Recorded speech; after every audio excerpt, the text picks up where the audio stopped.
Je vais vous poser une question. Si vous répondez bien, je vous laisse. Vous pouvez répéter la question? C'est une étrange question. Je suis. La télé en question.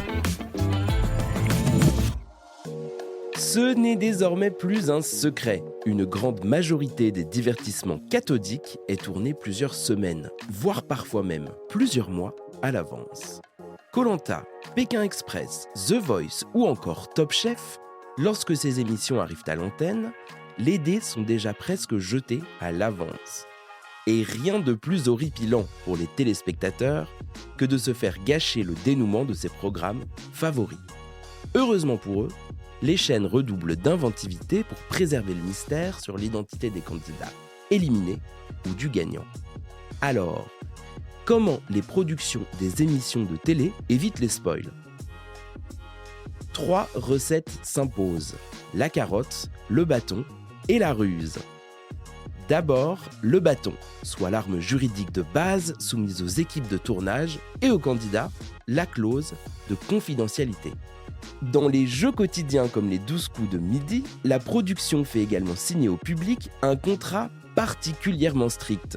Dans un exemplaire que nous avons pu consulter, on y trouve une interdiction de divulguer la moindre information sur le tournage, y compris à ses proches, pendant une durée de 15 ans sous peine d'action civile ou pénale. Une dissuasion qui n'est toutefois pas infaillible, puisqu'en juillet 2025, l'élimination du grand champion Émilien avait circulé plusieurs semaines avant la diffusion sur TF1. Autre méthode pour éviter les spoils, la carotte, comme dans Koh-Lanta, où le secret n'a pas de prix, ou presque. Pour s'assurer du silence des aventuriers à leur retour en métropole, chacun d'eux touche une prime de confidentialité après la diffusion du programme. Elle va de plusieurs centaines d'euros pour une saison traditionnelle à quelques milliers dans le cas d'une édition All-Stars. Mais attention, en cas de fuite, c'est l'ensemble du casting qui voit son bonus s'envoler. La dernière fois qu'un tel scénario s'était produit, c'était en 2020. La production avait coupé les vannes pour non-respect de la confidentialité par certains aventuriers. Dernière arme, la ruse.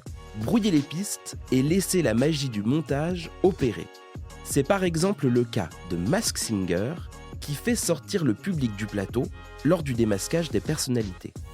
Les réactions de surprise du public que les téléspectateurs voient à l'antenne sont tournées à vide, juste avant, face à un écran vert. Plus fou encore, lors de la finale tournée en public de Drag Race France, 2 fins sont mises en boîte. Et ce n'est qu'à l'antenne que les candidates, autant que les téléspectateurs de France 2, découvriront l'identité de celle qui a vraiment gagné.